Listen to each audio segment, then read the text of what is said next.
So who are you online? Right now, that's a question answered by corporations, not you. But what if you could hold the keys to your own digital kingdom? Prove who you are without ever giving away your personal data. Well, today we are diving deep into a new framework called UIID. It's aiming to do just that, creating a blueprint for a truly sovereign digital you. Let's dive in and see how it all works. Look, to really get why UID is such a big deal, we have to start with the fundamental, broken part of today's internet. And it's simple, really. Our identity isn't ours. It's a product. It's packaged up and sold every single day by the platforms we use. And this slide just lays it out perfectly, doesn't it? On the left, that's the internet we live in right now. Our data is the product. Huge central servers are filled with our personal info, and we're tracked everywhere we go. But on the right, that's the promise of UIID. Your identity is your property. Your data never, ever leaves your device, and you can finally be truly anonymous. So how do we get from here to there? Well, the journey begins with this absolutely brilliant piece of cryptography that sounds like it was pulled straight out of a sci-fi movie. It's called a zero-knowledge proof, or ZKP for short. And on the surface, it seems like the perfect solution. But as we're about to see, it has some pretty serious hidden dangers. So what is this ZKP magic anyway? Okay, imagine you want to get into a bar. Right now, you show your ID, right? It's got your name, your address, your exact birthday, way more info than the bouncer needs. With ZKP, you could just provide a cryptographic proof that simply says, yes, this person is over 18. That's it. The bouncer learns the one and only thing they need to know and absolutely nothing else. That's a zero-knowledge proof. It's the obvious question, right? If this tech is so incredible, why aren't we all using it every single day? And the answer is that when you move ZKP out of the lab and into the real world, some pretty critical flaws start to show up that kind of undermine the whole point. So let's break down these 4 hidden flaws. First off, to get these proofs, you still have to upload your sensitive documents to some server, creating these massive data honeypots that are just begging to be hacked. Second, if you use the same proof over and over, companies can still connect the dots and track you across the web. Third, without a link to a real person, the whole system can get flooded with thousands of fake Sybil accounts. And finally, your verified identity often gets stuck, locked into just one company's platform. And this is where UIID comes storming in. See, it's not just another ZKP system. No, it's a whole framework built on 4 strategic pillars, and each one is specifically designed to fix one of those big flaws we just talked about. So UID doesn't throw ZKP away, not at all.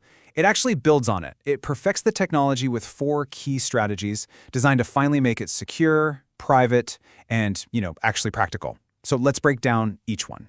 First up, the big one. The danger we hear about in the news all the time. The fact that we store our most sensitive, personally identifiable information, our PII, on these centralized servers that are just sitting ducks for hackers. How do we finally stop this cycle of data breaches? The first pillar is something called radical data minimization. And it's a game changer.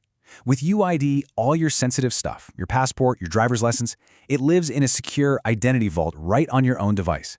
So when a website asks for proof, like, are you over 18, the math happens locally. The only thing that ever leaves your phone is the final answer, a simple true or false. Your personal info is never exposed. No honeypot, no breach, simple as that. Okay, that's huge. Our data is safe. But what about our activity? I mean, if you use the same digital signature everywhere you go, companies can still connect the dots and build a scary accurate profile of you. This is called linkability, and it's a massive privacy leak. UIID's second pillar solves this with a really clever 2-part system. Think of it like this. You have one super secure private core identity that proves you are you. It's the root of your trust.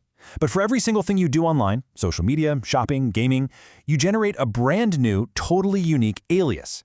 Now, each alias is cryptographically tied back to your core ID, so services know it's legit, but, and this is the magic part, they can't be linked to each other. This is how you get true practical anonymity online. But, true anonymity can be a double-edged sword.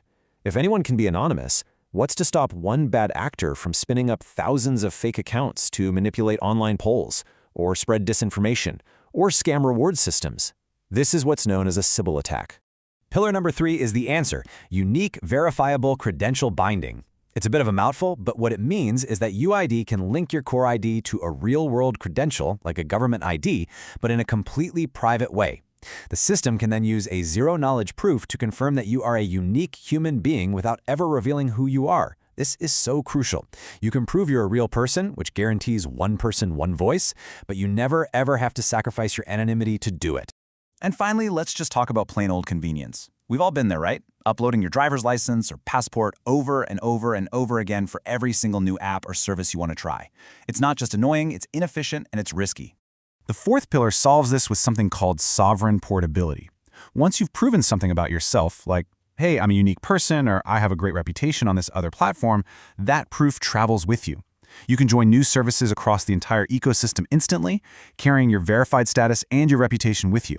No more starting from scratch every single time. So when you put these four pillars together, you end up with something just fundamentally different.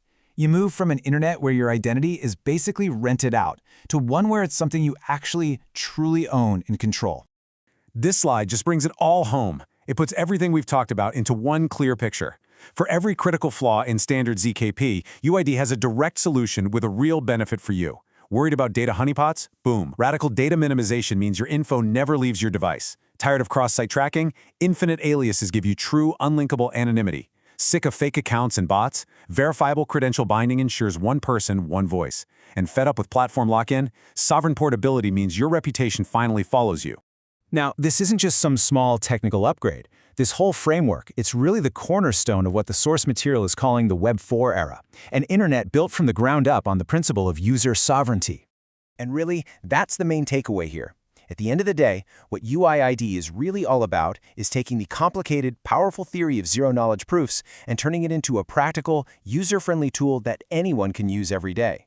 It's about making real digital privacy and control accessible to everybody. As the source material puts it so well, this is about something much, much bigger. It is not just an ID, it is the gateway to the Web 4 era of absolute user autonomy. That's a pretty powerful vision for the future of our digital lives, isn't it? And that really just leaves us with one last powerful thought. In a world where our data is constantly being bought and sold, having full control can feel like a fantasy. But if you truly had it, if you had absolute, sovereign control over your digital identity, who would you choose to be?